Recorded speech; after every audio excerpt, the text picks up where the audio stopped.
आज 10 नोव्हेंबर 2020 आज दिवसभरामध्ये ज्या महत्त्वाच्या घडामोडी झालेल्या आहे वेतन अनुदानासंदर्भात शिक्षण क्षेत्रामधील त्या महत्त्वाच्या घडामोडी आज आपण बघणार आहोत.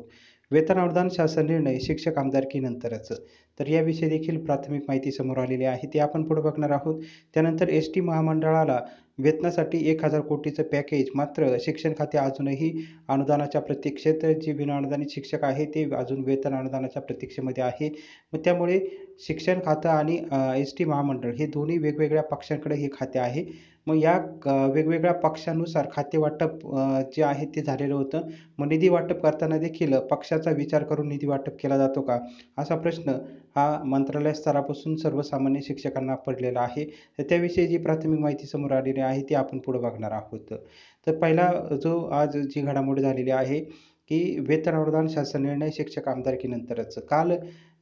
कालपासून काही जे शिक्षक आमदार आहे, पदवीधर आमदार यांच्याकडून आणि त्याचसोबत शिक्षक संघटनेचे पदाधिकारी यांच्याकडून देखील मंत्रालय स्तरावरती पाठपुरावा सुरू होता आणि त्यानंतर काही शिक्षक आमदारांनी आपले जे पोस्टर आहे त्याच्यामार्फत नेहमीप्रमाणे शिक्षकांना माहिती दिली आणि तसेच शिक्षक संघटनेचे पदाधिकारी यांनी देखील काही जे माहितीपत्रक आहे, हे माहितीपत्रक घोषित करून शिक्षकांकरिता माहिती दिलेली आहे.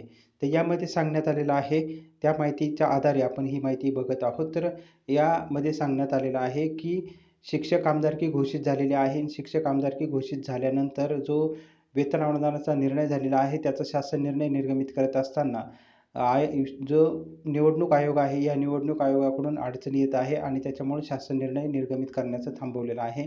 कारण शिक्षक आमदारकीचे जे मतदार आहे ते शिक्षक आहे आणि पदवीधर आमदारकीचे देखील मतदार जे आहे शिक्षक किंवा पदवीधर असणार आहे. त्याच्यामुळं या वेतन अनुदानाच्या निर्णयाचा, शासन निर्णयाचा आर्थिक फायदा हा शिक्षकांना होणार आहे महाराष्ट्रातील आणि त्याचा फायदा सत्ताधारी पक्ष जो असेल त्यांना मतदानामार्फत होऊ शकतो.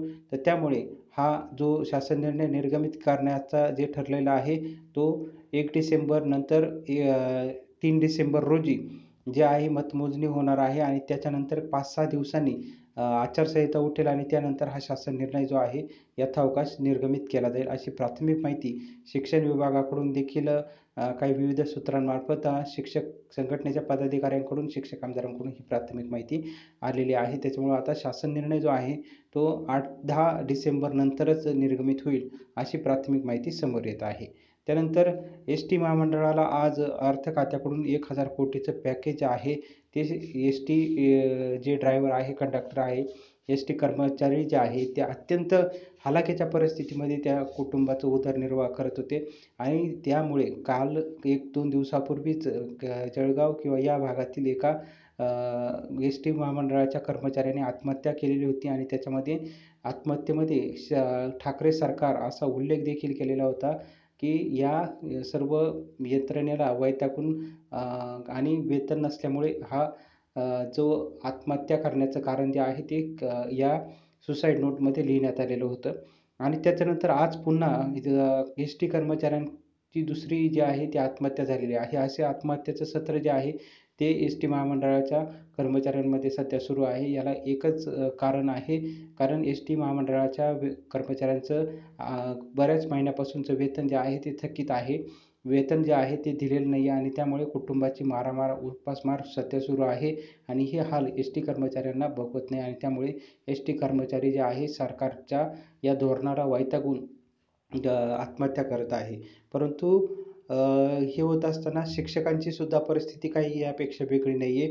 शिक्षकांमध्ये देखील असंख्य शिक्षकांनी आता कंटाळून आत्महत्या केलेल्या आहे आणि तरी देखील शासनाला जाग येत नाही. ही मात्र एक अत्यंत चिंतेची बाब आहे आणि त्यामुळे शिक्षकांचं देखील वेतन अनुदान 20 वर्षापासून रखडलेलं आहे. 20 वर्षापासून शिक्षक मोफत काम करत आहे. वेतन अनुदानाचा निर्णय झालेला आहे. अजून देखील शासन निर्णय निर्गमित झालेला नाही आहे. शिक्षक मेटाकुटीला आलेले आहे आणि कधी लवकर हा शासन निर्णय निर्गमित होईल असं कुठेतरी शिक्षकांना वाटते. शिक्षकांचे हाल देखील अत्यंत दयनीय झालेले आहे. आर्थिक परिस्थिती शी झुंज देत असताना शिक्षक हा वैतागलेला आहे आणि शिक्षण विभाग मात्र त्याच्याकडे कानाडोळा करतोय का? अर्थ विभाग कानाडोळा करतोय का? मुख्यमंत्री कानाडोळा करतोय का? करताय का? असं कुठेतरी शिक्षकांना वाटतंय. कारण सर्वांना आशा होत्या शिक्षण मंत्र्यांकडून, उपमुख्यमंत्र्यांकडून, मुख्यमंत्र्यांकडून, की हा वेतन अनुदानाचा शासन निर्णय लवकरात लवकर निर्गमित होऊन दिवाळीच्या आत हा शासन निर्णय निर्गमित होऊन शिक्षकांच्या खात्यावरती पगार जमा होईल, अशी आशा शिक्षकांना होती. मात्र तसं झालेलं नाही आहे. मग त्यामुळे शिक्षकांना कुठेतरी वाटतंय का एस टी महामंडळाला अर्थ खात्याकडून पैसे जे आहे ते मिळालेले आहे. 1,000 कोटीचं पॅकेज जे वेतनासाठी देण्यात आलेलं आहे. पुढील काही महिन्याचं देखील वेतन या मार्फत देण्याचं ठरवण्यात आलेलं आहे. त्यामुळे एस टी महामंडळ खातं जे आहे ते एका वेगळ्या पक्षाकडं आहे आणि शिक्षण खातं जे आहे ते वेगळ्या पक्षाकडं आहे. मग शिक्षक जे आहे ते शिक्षण खात्याच्या अंतर्गत येतात आणि एस टी कर्मचारी जे आहे ते वेगळ्या खात्याच्या अंतर्गत, वेगळ्या पक्षाच्या अंतर्गत येत असतात आणि त्याच्यामुळं पक्षनिहाय वेतन अनुदान निर्गमित केलं जातं का अर्थ खात्याकडून, असा प्रश्न सर्वसामान्य शिक्षकांना पडलेला आहे. जे एस टी कर्मचाऱ्यांना पॅकेज घोषित करण्यात आलेलं आहे, त्याचं निश्चित स्वागत जे आहे ते शिक्षकांकडून करण्यात आलं. परंतु एस टी कर्मचाऱ्यांना ज्या पद्धतीने पॅकेज घोषित करण्यात आलेलं आहे, एस टी कर्मचाऱ्यांना 1,000 कोटी पॅकेज घोषित केलेलं आहे. परंतु शिक्षकांना फक्त 350 कोटीचं अमाउंट जी आहे ती पाहिजे होती. परंतु अजून देखील शिक्षकांच्या खात्यामध्ये पगार जो आहे तो जमा होऊ शकलेला नाही आहे. ही अत्यंत शोकजनक आणि चिंताजनक बाब आहे.